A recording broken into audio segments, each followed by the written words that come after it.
주님 안에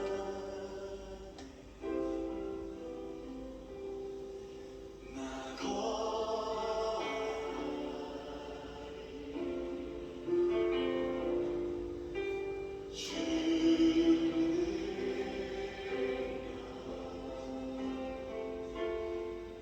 나 잠잠히 있네 거친 파도 날 향해 와도 주와 함께 바라보리 높은 가운데 나의 영혼 잠잠하게 주고 거친 파도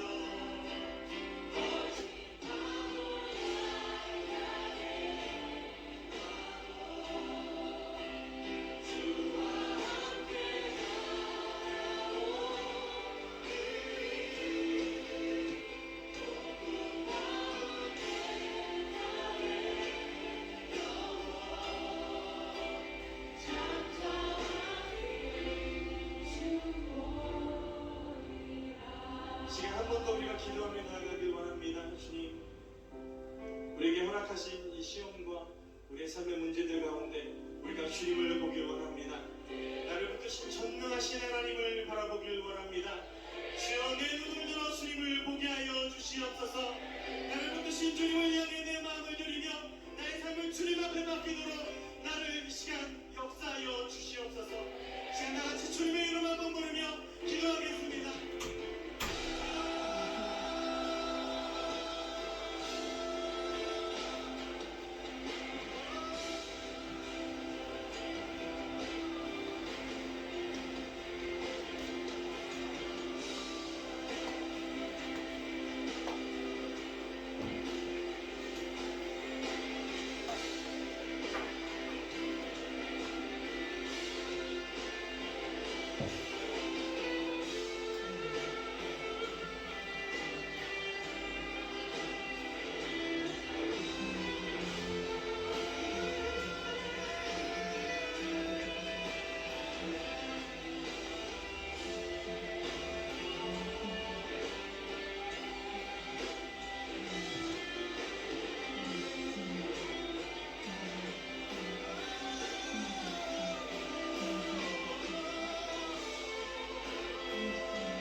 (4월 27일) 3일밤 예배를 시작하도록 하겠습니다. 사도신경 하심으로 신앙 고백하시겠습니다.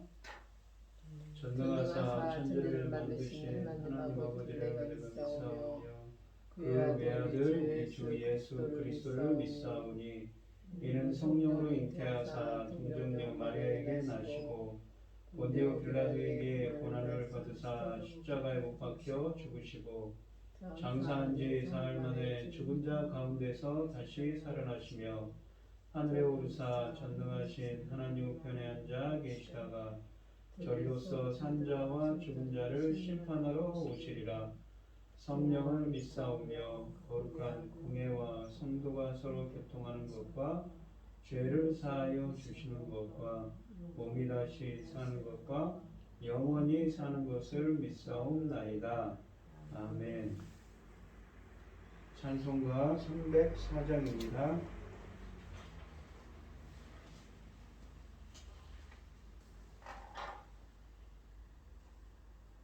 그 크신 하나님의 사랑 말로가 영영 못하네. 저 높은 별을 넘어 이 낮고 낮은 땅 위에 즐거운 영혼 구하려 그 아들 보내사 목재물 삼으시고 죄 용서하셨네. 하나님 크신 사랑은 증량다 못하네. 영원히 변치 않는 사랑 성도여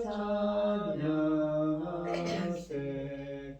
괴로운 시절 지나가고 땅 위에 영화세할 때 주 믿지 않는 영혼들은 큰 소리 외쳐울어도 주 믿는 성도들에게 큰 사랑 베푸사 우리의 죄 사했으니 그 은혜 잊을까.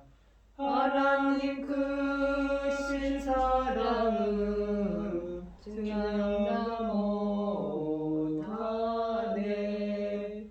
영원히 변치 않는 사랑 성도여 찬양하세. 하늘을 두루마리 삼고 바다를 먹물 삼아도 하나는 하나님의 사랑 따기로 갈 수 없겠네. 하나님의 크신 사랑 그 어찌 닿았을까. 저 하늘로 높이 쌓아도 채우지 못하리. 하나님 크신 사랑은 증량다 못하네. 영원히 변치 않는 사랑 성도여 찬양하세. 아멘. 오늘 함께 하실 하나님의 말씀은 로마서 8장 31절로 39절입니다. 교독을 하도록 하겠습니다. 제가 먼저 읽겠습니다. 그런즉 이 일에 대하여 우리가 무슨 말하리요? 만일 하나님이 우리를 위하시면 누가 우리를 대적하리요? 자기 아들을 아끼지 아니하시고 우리 모든 사람을 위하여 내주신 이가 어찌 그 아들과 함께 모든 것을 우리에게 주시지 아니하겠느냐. 누가 능히 하나님께서 택하신 자들을 고발하리요? 의롭다 하신 이는 하나님이시니 누가 정죄하리요. 죽으실 뿐 아니라 다시 살아나신 이는 그리스도 예수시니 그는 하나님 우편에 계신 자요 우리를 위하여 간구하시는 자시니라. 누가 우리를 그리스도의 사랑에서 끊으리요? 환난이나 번고나 박해나 기근이나 적신이나 위험이나 칼이라. 족된 바 우리가 종일 주를 위하여 죽임을 당하게 되며 부살을 당할 양같이 여김을 받았나이다 함과 같으니라. 그러나 이 모든 일에 우리를 우리를 사랑하시는 이로 말미암아 우리가 넉넉히 이기느니라. 내가 확신하노니 사망이나 생명이나 천사들이나 권세들이나 현재일이나 장래일이나 능력이나 높음이나 깊음이나 다른 어떤 피조물이라도 우리를 우리 주 그리스도 예수 안에 있는 하나님의 사랑에서 끊을 수 없으리라. 아멘. 공연희 집사님 기도해 주시겠습니다. 천지 만물을 지으시고 주관하신 전능하신 하나님 아버지, 오늘 이 시간도 하나님께 예배드릴 수 있도록 인도하셨으니 감사드립니다. 전능하신 하나님 아버지, 세상은 요란스럽고 어지럽고 길이 보이지 않습니다. 그럼에도 불구하고 하나님의 인도하심으로 그 천금 같은 길과 사명을 주셨으니 날이 갈수록 아버지 하나님 더 감사하고 더 귀해서 안도하고 있습니다. 참으로 감사드립니다.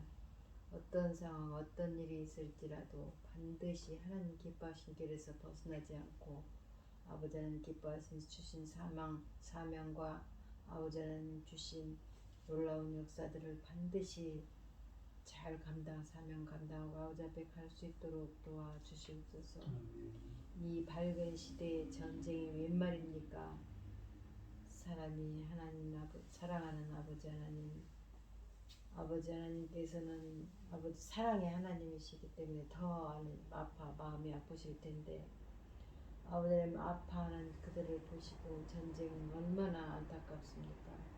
크신 하나님 아버지 크신 손으로 막아주시고 멈춰 주시옵소서. 이 전쟁을 그 어린 것들을 보이고 눈물을 보이시죠. 사랑하는 아버지 하나님, 우리는 힘으로 되지 않고 아버지 하나님 우리는 능력이 없지 않습니까? 하지만 하나님이 전능하시기 때문에 아버지 하나님 막아 주시옵소서. 아버지 불쌍히 여겨주시고 아버지 도와주시옵소서.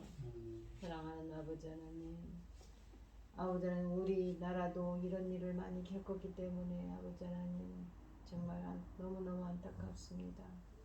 아버지 하나님 도와주시옵소서. 아버지 그들을 우리는 힘이 없어서 도울 수도 없고 아버지 하나님 들려오는 소리만 안타깝습니다.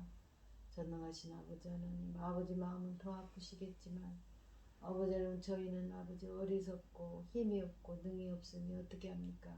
아버지께 구할 수밖에 없사오니 도와주시옵소서.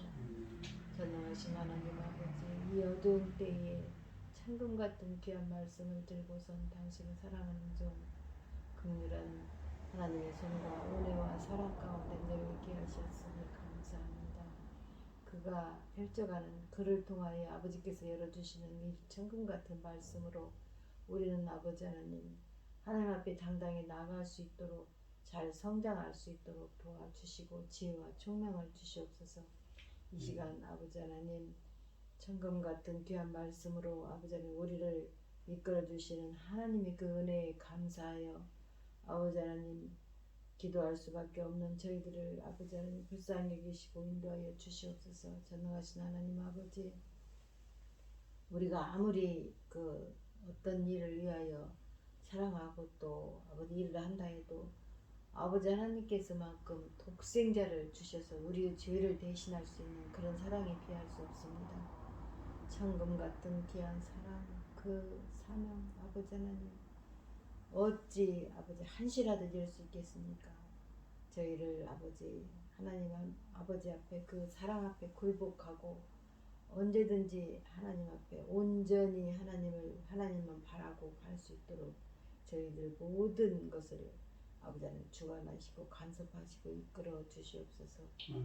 이 모든 말씀 억만 죄악 가운데서 저희를 구원하여 주신 예수 그리스도 이름 받들어 기도드리옵나이다. 아멘. 오늘 하나님의 말씀은 끊을 수 없는 하나님의 그 사랑입니다. 오늘 본문 말씀을 보시면 이 1장부터 지금 로마서 강의를 하고 있는데 잠깐 설명을 드릴게요. 복음에 대한 이야기를 하고 있는데 1장에서는 예수 그리스도가 누군가에 대한 이야기를 했습니다. 육신으로는 다윗의 자손에서 태어났는데 성결의 영으로는, 그러니까 거룩한 성령으로, 성결의 영이라는 것은 거룩함의 영, 그러니까 성령으로는 죽은 자들 가운데서 부활하다. 죽은 자들의 부활로부터 능력으로라고 이 헬라어 이 직역을 하면 그렇습니다. 근데 이 죽은 자가 그냥 죽은 자가 아니라 우리가 육신적으로 죽은 자가 아니라 영적으로 죽었다. 네크로스입니다. 그 영적으로 죽은 자를 다시 살아나게 하는 능력으로 하나님의 아들로 선포되셨으니 곧 우리 주 예수 그리스도시니라. 우리 인간이 원래는 하나님과 영원한 생명을 가지고 태어났는데 창세기 3장에서 우리 인간들이 하나님 앞에서 이 선악을 알게 하는 나무를 먹고는 하나님께서 반드시 죽으리라, 정령 죽으리라 하나님께서 말씀하시지 않습니까? 첫 번째 사망, 두 번째 사망에 이르죠. 근데 하나님과 관계가 멀어진 그거를 영적으로 죽었다는 표현을 씁니다. 그래서 우리는 천국에 갈 수가 없지요. 근데 그거를 다시 새로운 생명을 부어 주신 분이 바로 예수 그리스도시라는 것이지요. 예수 그리스도만이 주실 수 있는 능력입니다. 그래서 우리는 예수 그리스도를 믿고 예수님 말씀대로 살아야겠죠. 이 복음은 그 예수 그리스도에 관한 이야기인데 모든 믿는 자에게 구원을 주시는 하나님의 능력이라고 했습니다. 근데 복음에는 하나님의 의가 나타납니다. 하나님의 의라는 것은 뭐냐면 의로움이라는 것은 하나님의 속성입니다. 공정하신 하나님이죠. 그러니까 공정하신 하나님의 의가 나타났습니다. 나타난다는 것은 드러났습니다. 이게 비밀을 드러내요. 덮개를 덮어놓은 덮개를 벗겨냅니다. 그래서 공정하신 하나님의 그 강권적인 역사가 나타납니다. 그래서 믿음으로 믿음에 이르게 하고 오직 의인은 믿음으로 말미암아 살리라 라고 하지요. 근데 이 믿음이 무엇입니까? 에무나라고 해서 뭡니까? 이 구약성경에 하박국서 2장 4절을 인용하는데 에무나라는 히브리어를 썼습니다. 하박국서 2장 4절에. 근데 그게 어떤 의미냐면 변치 않는, 충성된, 신실함 그런 거죠. 그러니까 이 믿음이라는 거는 믿음 있는 사람은 어떤 사람입니까? 그냥 내가 예수 믿어 그런 게 아니죠. 행동에서 저 사람 행동에서 예수님 우리가 십계명부터 해서 하나님 말씀을 잘 지키는 자가 믿음 있는 사람이고 신실한 사람인 거죠. 그러니까 야고보서 2장에 보시면 행함이 없는 믿음은 죽은 것이라 그렇게 얘기를 하는 겁니다. 이 1장 18절에 보시면 근데 그 하나님의 의가 나타난다고 앞절에서 그랬는데 공정하신 하나님의 강권적인 역사가 어떻게 나타나냐면 악을 행하는 자에게는 진노로 나타납니다. 어떤 사람은 불의 의롭지 못한 거죠. 하나님의 보시기에 하나님 기뻐하지 않는 일을 행하는 진리를 막는 사람들에게 나타납니다. 근데 로마서 2장 7절에 보면 참고 선을 행하고 영광과 존귀하고 썩지 아니함을 구하는 자에게는 그 하나님의 의의가 공정하신 하나님의 강권적인 역사가 나타나서 그러한 자들을 영생으로 이끄는 겁니다. 근데 참고 선을 행한다는 것은 어떤 것입니까? 하나님 뜻대로 사는 자죠. 하나님 말씀대로 사는 자입니다. 주님의 영광과 존귀함을 위해서 살죠. 그리고 썩지 아니함을 구한다고 했는데 그것은 로마서 8장에서 얘기했지만 생명의 성령의 법을 구하는 자죠. 생명의 성령의 그 역사를 구하는 자에게는 영생으로 합니다. 근데 오직 당을 지어 진리를 따르지 않냐고 불의를 따르는 자에게는 진노와 분노로 하시리라. 악을 행하는 자에게 심판이 임합니다. 선을 행하는 자에게는 영광과 존귀와 평강이 있으라고 하죠. 외모로 사람을 판단하지 않습니다. 그러면서 참고 선을 행하고 영광과 존귀함과 썩지 않냐고 구하는 자에게 어떻게 해요?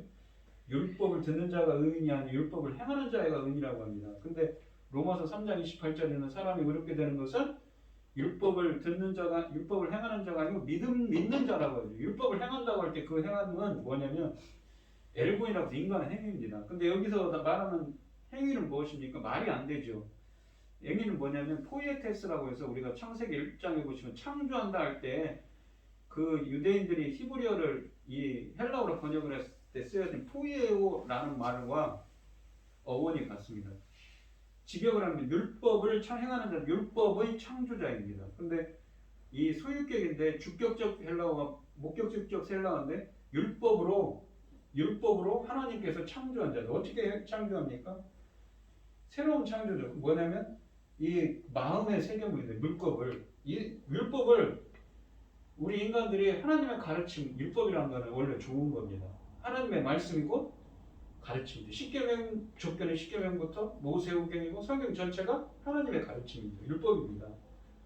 근데 그 율법을 우리 마음에 기록하고 새깁니다. 그라프라는 말을 쓰는데 이 70인역 성경에 있는 걸 그대로 옮겨오는데 어디에 있냐면 예레미야서 31장 31절로 34절 새 언약을 맺는데 예레미야 선지자를 통한 예언의 말씀에 쓰여져 있습니다. 그들 마음에 기록하여 나의 법을 나는 그들의 하나님이고 그들은 내 백성이다. 완전히 이 사람들을 하나님의 백성으로 만들어버리죠.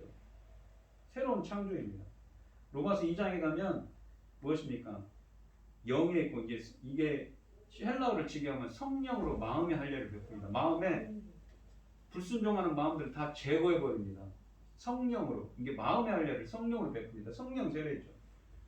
에스겔서 36장에 보시면 이 예언이 예수 그리스도에 의해서 성취되는 겁니다. 새 영을 너희 속에 두고 새 마음을 너희 속에 두고 성령으로 육신에서 굳은 마음을 제거하고 제거한다는 말 자체가 뭐냐면 할례를 뜻하는 히브리어입니다. 성령으로 마음의 할례를 베풀죠. 그래서 이 새로운 이 언약 공식을 통해서 새로운 새 언약을 주시는 겁니다. 이 보시면 또 그 참고 선언하고 영광과 존경과 썩지 않는 구하는 자에게 어떻게 인도하십니까?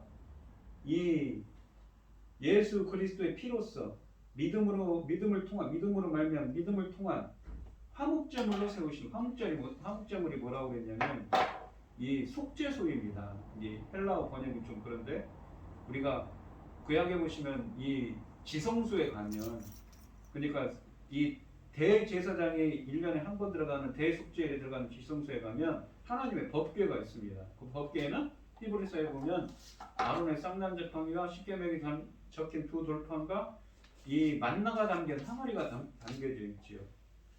그 위에 이 천사의 날개 형상이 있습니다. 그 날개가 천사들이 무언가를 떠받치고 있어요. 무엇이냐면 하나님의 보좌입니다. 하나님의 시온자죠. 은혜의 보좌죠. 그러니까 하나님의 임재를 상징하는 겁니다. 그러니까 이 화목제물로 번역돼서 사실은 속죄소입니다. 그곳은 예수 그리스도 이 구약 성경에 보시면 레위기에 보시면 그 속죄소가 카포렛이라고 되는데 덮어버려요. 뭘 덮어요? 인간의 죄를. 예수 그리스도의 십자가의 그 보혈로 인간의 죄를 다 덮어버립니다. 그래서 어떻게 합니까? 죄를 관가하시죠. 관가하신다는 건 못 본 채로 그냥 지나가 버립니다. 없는 것을 그냥 쳐줘요. 왜요? 십자가의 보혈의 은혜죠. 그래서 이 없는 것을 쳐도 그냥 지나가 관가하심으로 자기의 의로움을 나타내셨대요.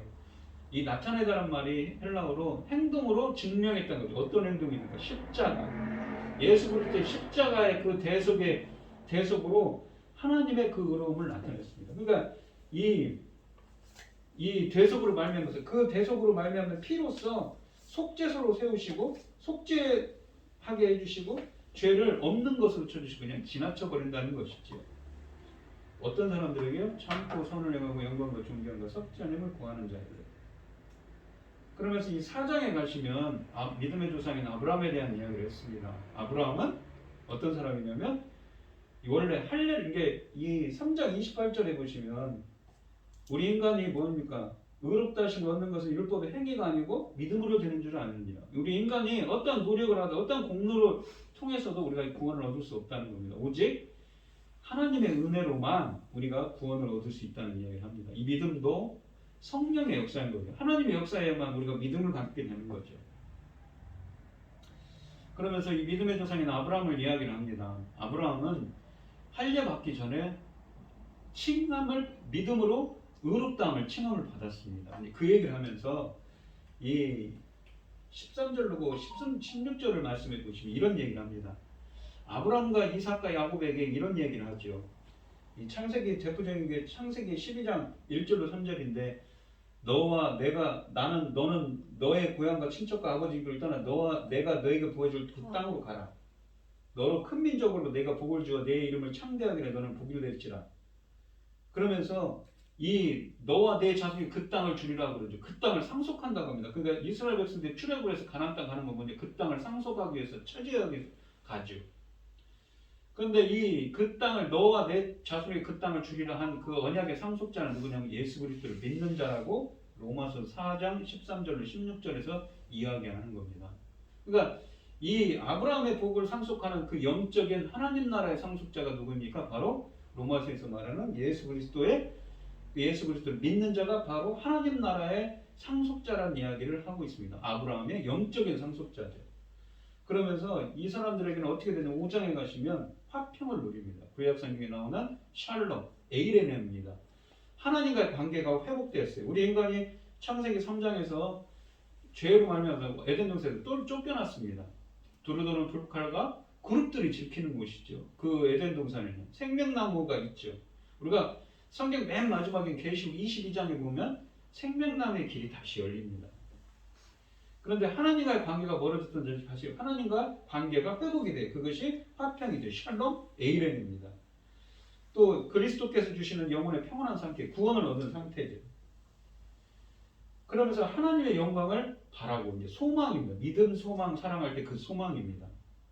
근데 이제 더 10절, 5장 10절에 가면 어떻게 되냐면 하나님과 화목하게 되었음. 즉, 이 화목은 이 샬롬이 아니라 뭐냐면 카탈락이라고 해서 하나님의 영광의 회복입니다. 그러니까 이 영광을 바라고 소망했는데 드디어 영광을 회복합니다. 10절에서 11절에 돼서 그러면서 이제 5장 12절부터는 뭐냐면 한 사람인 첫사람 아담 때문에 우리 인간들이 죄 때문에 죄 안에 거하게 되었다.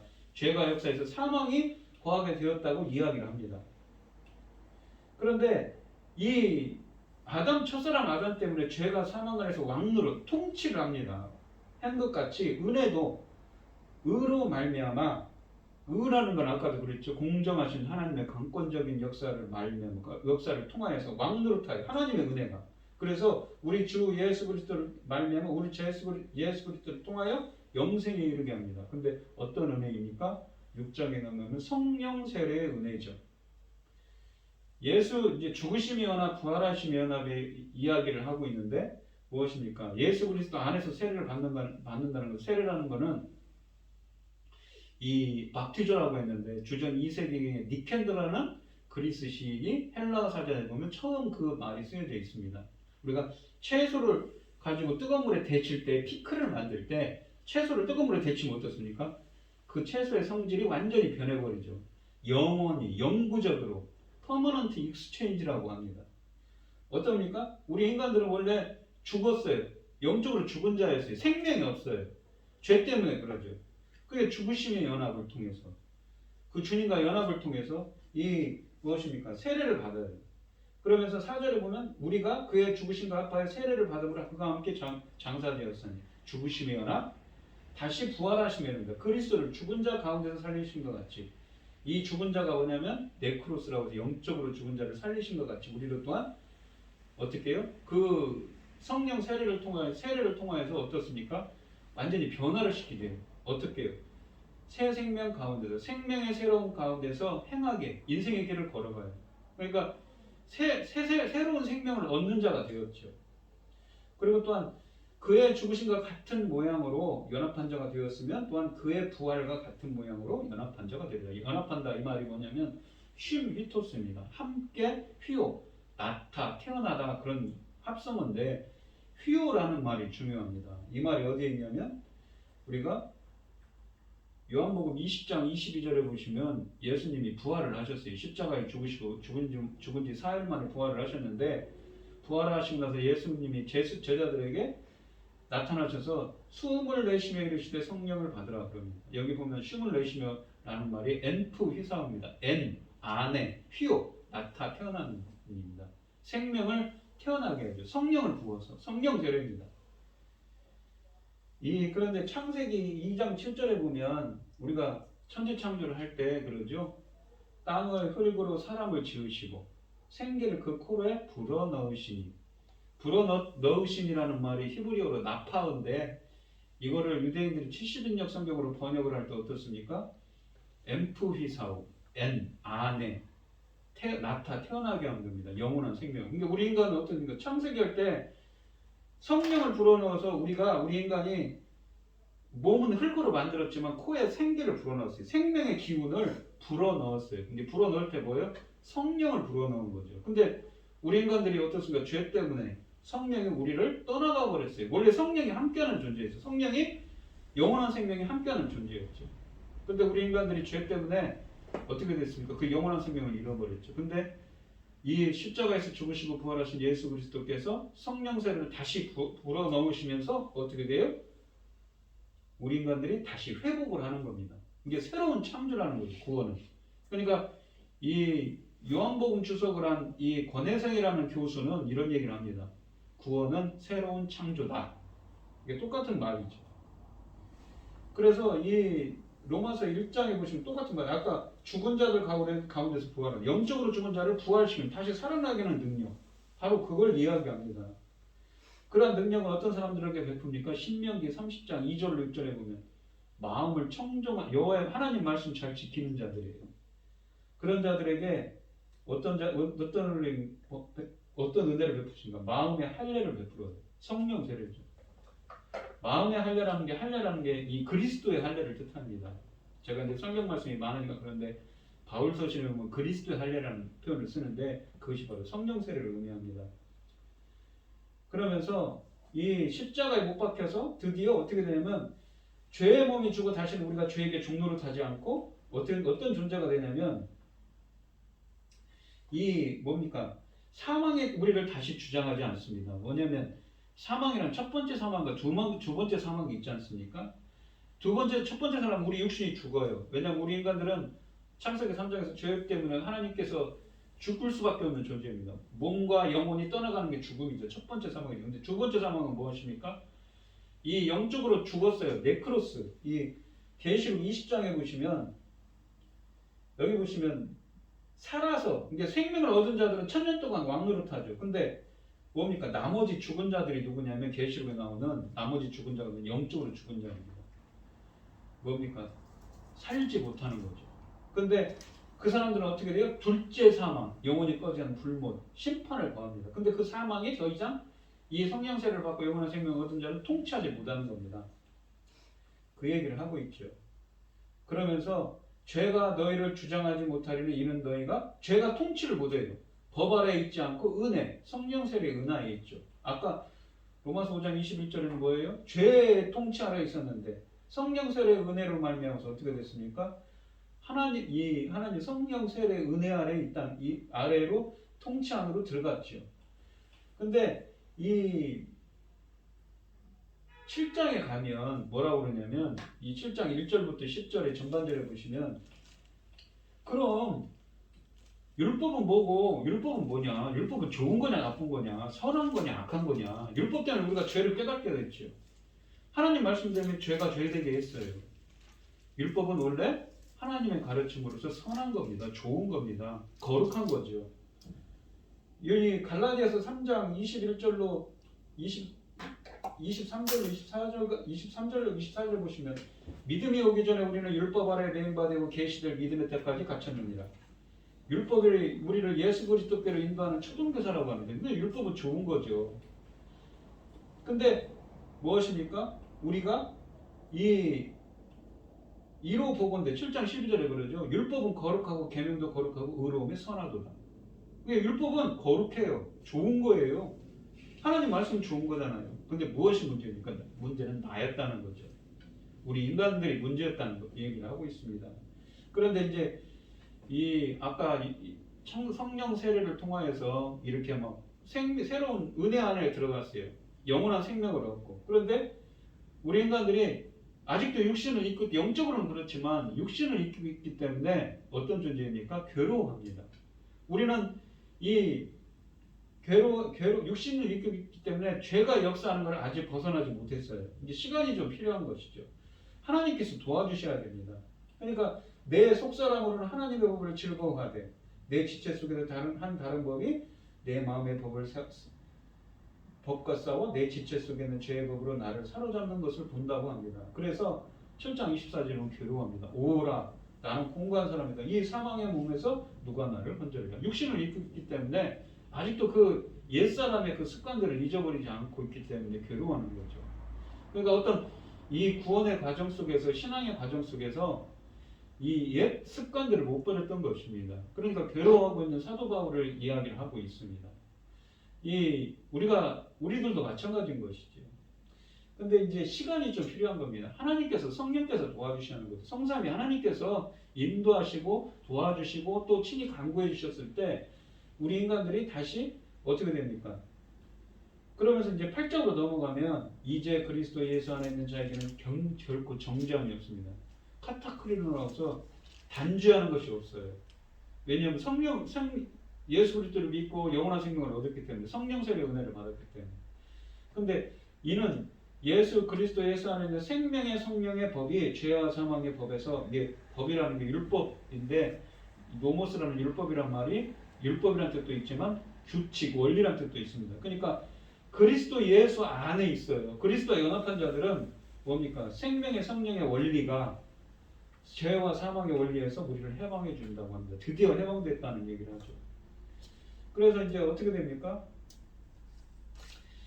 예수 그리스도를 죽은 자 가운데서 살리신 영이 너희 속에 거하시면, 성령이 내주하시고 성령 세를 통하여서 예수를 죽은 자 가운데서 살리신 이가 너희 안에 거하시는 그의 영으로 말미암아 너희 죽을 몸도 살리시리라.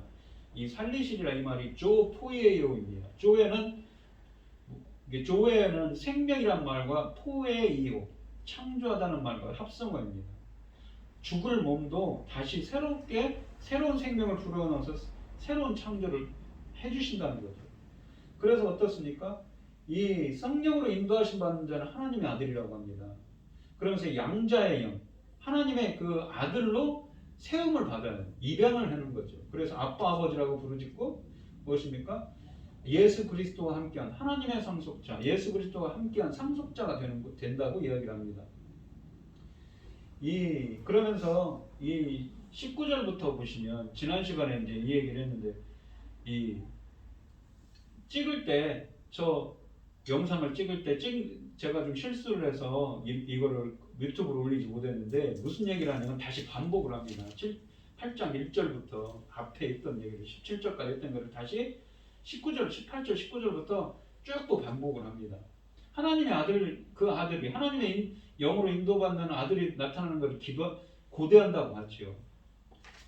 그러면서 이런 얘기를 합니다. 양자될 것, 곧 우리의 몸의 속량을 기다린다고 하죠. 양자, 아까 양자라는 건 무엇입니까? 하나님의 아들 지위를 얻는 거죠. 이방되는 것인데, 그것이 바로 몸의 속량이라고 합니다. 몸을 다시 살아나게 하죠. 조포에이라고 했지 않습니까? 다시 살아나게 하는 그 역사죠. 생명을 불어넣고 새롭게 창조하는 겁니다. 어떠냐면 그러면서 성령께서 도와주시는 거죠. 성삼위 하나님께서 하시는 일입니다. 그러니까 마치 요한복음 14장과 16절에는 보혜사 성령께서 도와주시고 연약함을 도와주시고 우리를 위해서 친히 간구하시죠. 그러면서 이 모든 일을 합력하여 선을 입는 그러니까 뭡니까? 하나님을 사랑하는 자, 곧 그의 뜻대로 부르심을 입은 자들에게는 무엇입니까? 모든 것이 합력하여 선을 이루니라. 하나님이 기뻐하시는 뜻을 하나님께서 이루어지게 합니다. 29절에 보면 하나님께서 미리 아신 자들, 그러니까 프로기노스코, 그러니까 예정하신 자들이에요. 그 아들의 형상을 본받게 하기 위하여 미리 정하셨으니, 형상을 본받는다고 합니다. 이게 이 헬라어로 쉼몰프에입니다. 뭐냐면 에이콘, 형상은 에이콘이고 쉼몰프에는 뭐냐면 함께, 연합이고 몰프에는 형상을 뜻합니다. 쉼몰프에라는 것은 닮아요. 그 아들의 형상을 담게 하기 위하여 미리 정하셨기에, 미리 결정하셨어요. 예정하셨어요. 그 맏아들이 되게 하려 하심이라 라고 하시죠. 뭐냐면 이 말, 그 아들의 형상을 본받게 하여, 닮은 유사라고 했는데, 이게 창세기 1장 26절에 보시면 우리 인간들 창조할 때 어떻게 창조합니까? 우리의 형상을 따라 우리의 모양대로 사람을 만들려고 하나님께서 창조를 하시지 않습니까? 이 형상, 모양 똑같은 말입니다. 이 반역 이렇게 바꿔가면서 쓰이는데 뭐냐면 호모이오스 에이콘이란 말을 씁니다. 호모이오스도 닮음, 유사를 뜻하는데 똑같은 의미죠. 하나님의 형상을 담게 창조를 했어요. 그런데 이 로마서 1장에 보시면 이런 말이 있습니다. 하나님의 진노가 이 악을 행하는 자에게 나타난다고 그랬죠. 1장 18절에. 근데 19절에 보면 이는 하나님을 알만한 것이 그들 속에 보임이라. 알도록 그들 속에 보여주셨어요. 빛을 비췄어요. 보여주셨어요. 나타내셨어요. 근데 하나님께서 그 일을 그들에게 보이셨어요.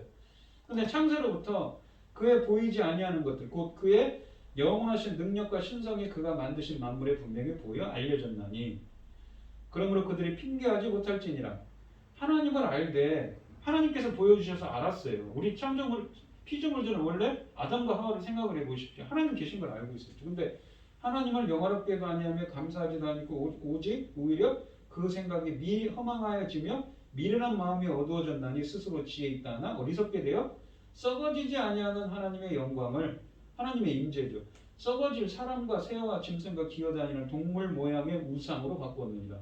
이 모양의 우상이라는 말이 뭐냐면 아까 말했던 우리 형상을 담게 이 창조를 했는데, 우상이란 말이 헬라어로 보면 에이콘, 형상을 뜻합니다. 원래 하나님의 형상을 본받게 창조된 자들이 동물, 짐승, 그 우상들의 그 형상을 담는 자로 바꿔버렸어요. 형상을. 그러니까 하나님의 형상을 무엇입니까? 본받게 창조된 자들이 하나님의 형상을 잃어버리고는 짐승의 형상, 우상의 형상을 받아버린 거죠. 근데 다시 로마서 8장 29절은 어떻게 됩니까? 아까 보시듯이 하나님의 아들을 본받는 자가 되는 겁니다. 그러니까 이 로마서 8장 23절에 몸의 속량, 몸의 구속이 무엇입니까? 양자가 되고 하는 것이 바로 주님께서 도와주셔서 하나님의 아들로서 어떻게 됩니까? 하나님의 자녀가 되고 어떻습니까? 아들의 형상을 본받도록 새로운 창조를 하는 거죠. 드디어 몸의 속량이라는 것이 하나님의 아들의 형상을 담도록 이 뭡니까? 새로운 창조를 통해서 몸의 구속을 일어나게 하는 겁니다. 그래서 이 오늘 본문 말씀에 보시면 이 하나님의 사랑으로부터 우리 인간들이 그 하나님의 엄청난 그 사랑을 받은 우리 인간들이 절대 그 사랑을 끊을 수 없다고 말하는 것이죠. 오늘 본문 말씀에 보시면 이 하나님의 칭의에도 불구하고 성화의 과정에서 끊임없는 갈등을 겪을 수밖에 없음을 증거한 바울은 아까 오라 공고한 자들이여 라고 표현했죠. 근데 드디어 어떻습니까? 이 성도의 궁극적인 승리를 확신합니다. 왜냐하면 그리스도 안에서 우리를 향하신 하나님의 사랑은 영원 전부터 계획되고 정해진 것으로 불변하기 때문인 것이지요. 더욱이 자신의 아들까지 희생하시면서 우리를 살리신 하나님이 우리가 영광의 자리에 서도록 능력 주시는 것을 누가 감히 막을 수 있겠는가 라고 이야기합니다. 31절로 32절에 보시면 그런즉 이 일에 대하여 우리가 무슨 말 하리요? 만일 하나님이 우리를 위하시면 누가 우리를 대적하리요?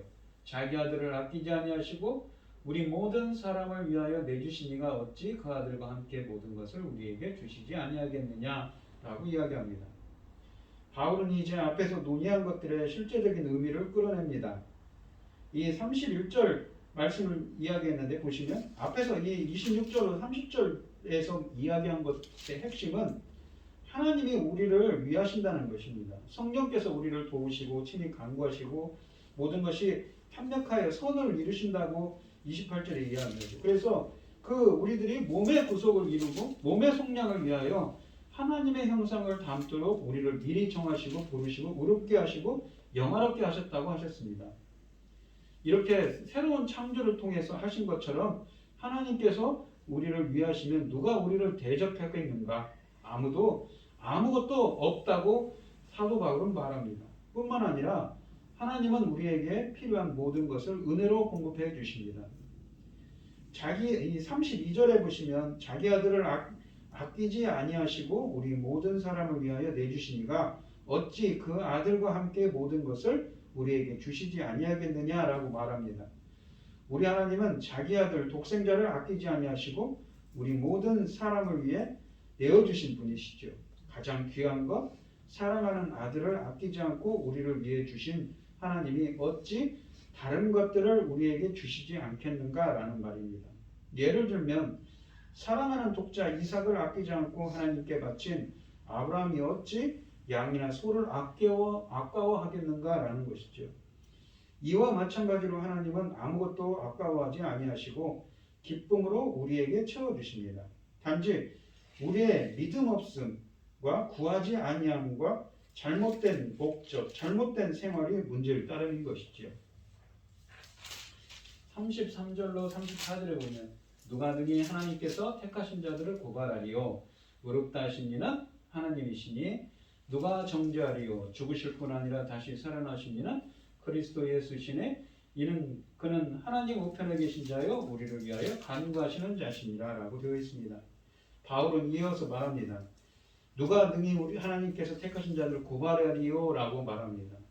여기서 고발하다는 것은 헬라어로 엔칼레오인데 누군가에게 이유를 제기한다, 소송을 제기한다는 의미입니다. 그러니까 송사한다는 뜻이 있습니다. 직접 자기가 소송을 제기하거나 비난하는 것을 말합니다. 그리고 다른 사람에게 소송을 의뢰해 놓고 가만히 있는 것은 아니지요. 따라서 고소하다 또는 개역 한글판에서처럼 송사하다라고 이 번역하는 것이 좋습니다. 어쨌든 하나님의 택하신 자들을 고소할 자는 없습니다. 송사하더라도 대언자이신 예수님이 변호해 주실 것입니다. 이어서 이 의롭다 하신 이는 하나님이시니 누가 정죄하리요 라고 말합니다. 여기서 의롭다 하신이라고 번역을 했는데 의롭다 하시는 이라고 번역하는 것이 좋습니다. 우리를 의롭다 하시는 분은 하나님이십니다. 따라서 누가 정죄하겠습니까? 라고 합니다. 그러나 이 문장은 정확하게 번역하면 정죄하는 자는 누구냐가 맞습니다. 정죄하는 자는 3절에서와 마찬가지로 단순히 책망하거나 비난하는 정도가 아니라 영원 형벌에 처하도록 하는 단호한 정죄를 의미합니다. 그렇다면 우리를 단죄할 자는 아무도 없다는 이야기죠. 그러고 나서 바울은 우리를 위해 대신 정죄를 받으시고 다시 살아나신 예수 그리스도에 대해 말합니다. 34절을 말씀해 보시면 여기서 죽으신 자는 죽으실 뿐 아니라 읽어보면 다시 살아나신 이는 그리스도 예수시니 그는 하나님 우편에 계신 자요 우리를 위하여 간구하시는 자신이라 라고 말합니다. 여기서 죽으신 자는 십자가에서 단번에 죽으신 것을 나타냅니다. 다시 살아나시는 일으킴을 받은 이란 뜻입니다. 여기서 죽으신 것보다는 다시 살아나신 것에 더 큰 의미와 강조점을 두고 있는 것이지요. 이어서 그리스도는 지금 어떤 일을 하고 계신지를 말합니다. 그는 하나님 우편에 계신 자고 우리를 위하여 간구하신다고 합니다. 우편은 영광의 자리고 권능의 자리입니다. 예수님은 지금 하나님이 계신 하늘나라의 천국에 계십니다. 그리고 예수님은 지금 우리를 위하여 간구하고 계시죠. 곧 우리를 위해 중보 기도를 하고 계신 것입니다. 마치 보혜사 성령님이처럼 말입니다. 우리를 악에 빠지지 않게 지켜주시고 우리가 믿을만하게 이 믿음 안에서 하나 되도록 우리의 믿음이 떨어지지 않도록 기도하고 계시지요. 십자가에서의 속죄 사역은 잠깐이었지만 하나님 우편에서의 이 중보 기도 사역은 지금도 수천 년 동안 이어지고 있다고 합니다. 이 35절로 37절에 보시면 누가 우리를 그리스도의 사랑에서 끊으리요 환난이나 공고나 박해나 기근이나 적신이나 위험이나 칼이라 기록된 바 우리가 종일 주를 위하여 죽임을 당하게 되며 도살당할 영같이 여김을 받았나이다 함과 같으니라. 그러나 이 모든 일에 우리를 사랑하시는 이로 말미암아 우리가 넉넉히 이기느니라 라고 합니다. 이 35절로 37절은 그래서 바울은 로마서 8장 마지막 부분에서 우리를 그리스도의 사랑에서 끊을 자가 아무도 없음을 말합니다. 누가 우리를 그리스도의 사랑에서 끊으리오라고 35절에 말합니다. 우리를 그리스도의 사랑에서 끊을 자는 아무도 없습니다. 그 어떤 것도 우리를 그리스도의 사랑에서 분리시킬 수 없습니다. 그러면서 바울은 생각할 수 있는 여러 일들을 열거합니다. 환난이나 공고나 박해나 기근이나 적신이나 위험이나 칼이라. 환난은 압박을 뜻하죠. 곤고는 원래 좁은 곳에 처함을 뜻합니다. 박해는 원래 비좁다, 추격하다에서 온 단어입니다. 신앙상의 이유로 계속해서 괴롭힘을 당하는 것이죠. 기근은 흉년이 들어 정말 양식이 부족한 상태입니다. 적신이라는 말은 벌거벗음을 의미합니다. 위험은 모든 종류의 위험을 말합니다. 그리고 칼이라고 되어 있는데 이 마카이라라고도 헬라어로는 마카이라라고 하는데 이 칼은 신앙 때문에 죽임당하는 것을 의미합니다. 이런 어떤 것도 우리를 그리스도의 사랑에서 분리시킬 수 없습니다. 그러면서 바울은 구약성경에서 한 구절을 인용합니다. 시편 44편 22절을 인용하는데 우리가 종일 주를 위하여 죽임을 당하게 되며 도살당할 양같이 여김을 받았나이다 라고 하십니다. 그 내용은 하나님의 백성인 이스라엘이 대적에게 압제와 수욕을 당한다는 것입니다. 우리가 종일 죽임을 당하며 도살당할 양같이 여김받았다고 합니다. 그런데 이 모든 것이 하나님 때문에 임하였다고 합니다. 우리가 한글 성경에 주를 위하여는 주를 주 때문에로 번역하는 것이 좀 좋습니다. 직역하면 당신 때문에입니다. 오늘날에도 이처럼 주님 때문에, 당신 때문에 온갖 수욕과 어려움을 당할 때가 있는 것이지요. 그러나 이 모든 일에 우리를 사랑하시는 이로 말미암아 우리가 넉넉히 이기느니라 라고 37절에 말합니다. 여기서 우리를 사랑하시는 이는 하나님 또는 그리스도인데 사랑하시는 이라고 번역하기보다는 사랑하신 이라고 번역하면 옳습니다. 왜냐하면 이 단번에 십자가에서 우리를 사랑하신 것을 나타내기 때문입니다. 하나님은, 예수님은 십자가에서 우리를 향한 사랑을 결정적으로 보여주셨습니다. 물론 하나님은 그 후에도 계속해서 우리를 사랑하시지요. 넉넉히 이긴다는 것은 충분히 여유있게 이긴다는 뜻입니다. 이 38절로 39절에 보시면 내가 확신하노니 사망이나 생명이나 천사들이나 권세자들이나 현재의 일이나 장래일이나 능력이나 높음이나 깊음이나 다른 어떤 피조물이라도 우리 주 그리스도 예수 안에 있는 하나님의 사랑에서 끊을 수 없으리라 라고 말합니다. 이 38절, 39절은 37절에 넉넉히 이기느니라에 대한 이유 근거를 제시합니다. 이 마지막 두 구절에서 바울은 하나님의 사랑에 대한 강한 확신을 표현합니다. 내가 확신하노니 사랑이나 생명이나 다른 어떤 피조물이라도 우리 주 그리스도 예수 안에 있는 하나님의 사랑에서 끊을 수 없다고 합니다. 여기서 권세자들은 천상의 영적 존재를 가리킵니다. 또한 지옥의 악한 존재를 가리키기도 합니다. 본문은 대조법을 사용하여서 생명과 사망, 장래일과 현재일, 그리고 천사들과 지옥의 권세를 서로 대비시킵니다. 높음은 하늘에 있는 높은 것, 곧 높은 존재를 말하고 깊음은 음부의 낮은 것, 땅 아래에 있는 세력들을 말합니다.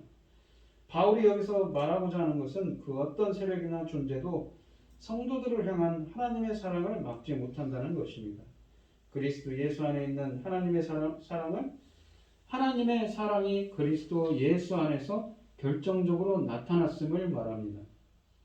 끊을 수 없으리라는 것은 미래 시제인데 미래에 대한 강한 확신을 나타냅니다. 현재도 그러하지만 미래의 그 어떤 것도 우리를 하나님의 사랑에서 끊을 수 없을 것이라는 확신이지요. 이처럼 우리를 향한 하나님의 사랑은 확실하고 견고합니다. 어떠한 경우에도 어떠한 상황에 있더라도 끊을 수가 없는 것이지요. 내 자신이 어떠한 상황이나 컨디션에 있더라도 이 사랑은 끊어지지 않습니다. 마귀가 아무리 유혹하고 공격해도 그리스도 예수 안에 있는 이 사랑만큼은 끊을 수가 없습니다. 따라서 이 더 강렬하고 확실한 것은 이 부부 사이의 사랑보다도 더 강렬하고 확실한 것은 하나님의 사랑입니다. 이 세상에서뿐만 아니라 저 세상에서도 영원토록 끊을 수 없는 사랑입니다.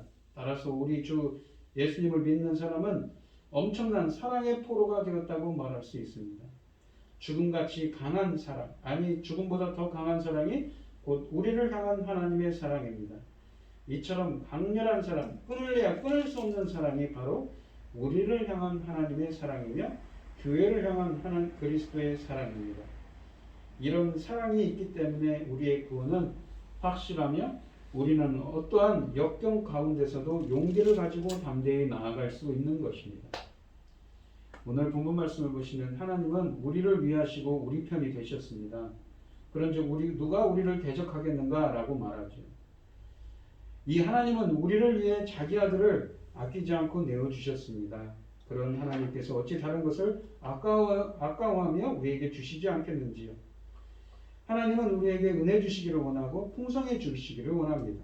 그런데도 받지 못하는 것은 우리가 구하지 않기 때문입니다. 구하더라도 받지 못하는 것은 우리 자신의 욕심을 위하여서라고 잘못 구하기 때문인 것이지요. 하나님이 우리를 의롭다 하시기 때문에 우리를 정죄할 자가 없다고 33절로 34절에 말합니다. 이 말은 책망이나 징계가 없다는 뜻이 아니라 영원 형벌에 처하도록 단죄할 자가 없다는 뜻입니다. 비록 우리가 연약하고 허물이 많을지라도 하나님의 우리를 위하시고 우리를 의롭다 하시기 때문에 우리를 정죄할 자가 없습니다. 아까도 말씀드렸죠.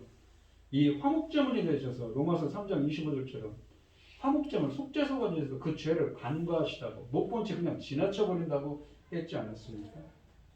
따라서 우리는 때때로 우리를 괴롭히는 마귀의 정죄를 과감하게 떨쳐버리고 하나님의 사랑을 확신하면서 살아야 하는 것이지요.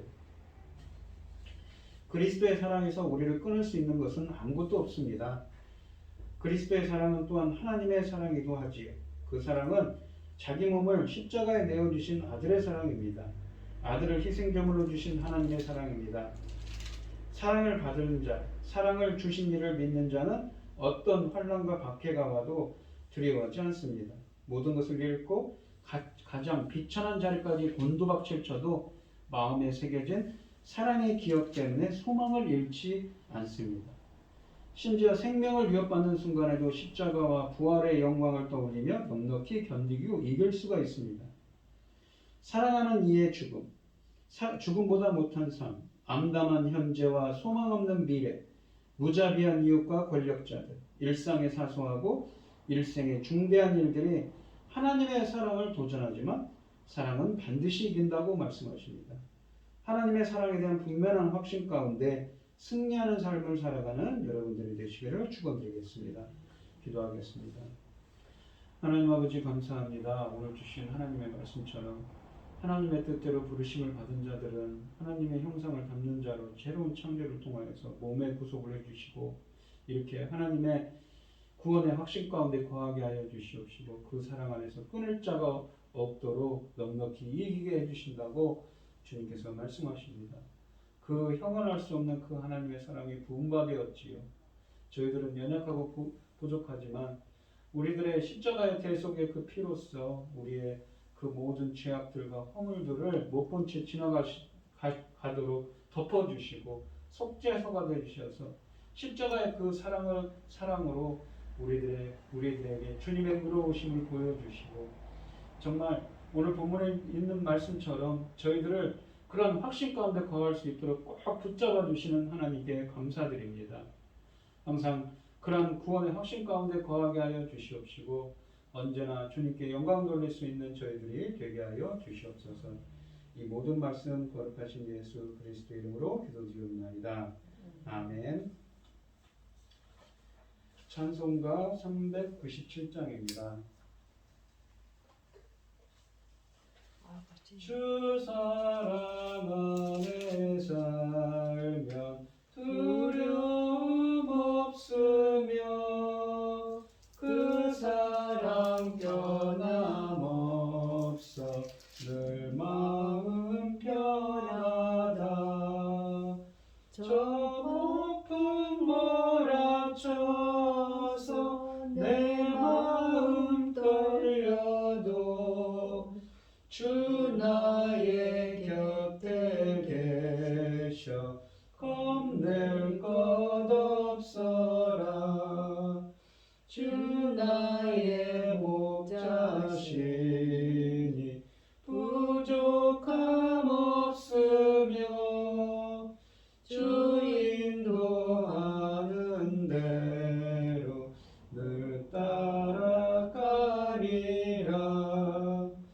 그 지혜 나를 깨쳐 내 앞길 밝히니 나 주의 길을 따라 주 함께 살리라.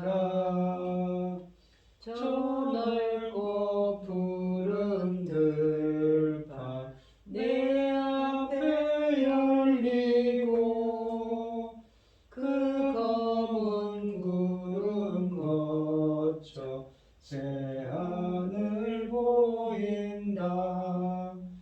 끝없는 나의 소망 저한 생명길 참 보배 되신 주님 늘 함께 하소서.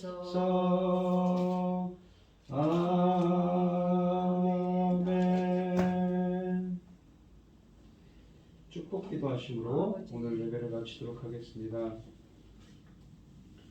이제는 주 예수 그리스도의 은혜와 하나님의 극진하신 사랑과 성령의 교통하심이 구원의 확신 가운데 승리의 삶을 살아가기를 소원하는 성도들 머리머리 위에 이제로부터 영원히 함께 있을지어다. 아멘.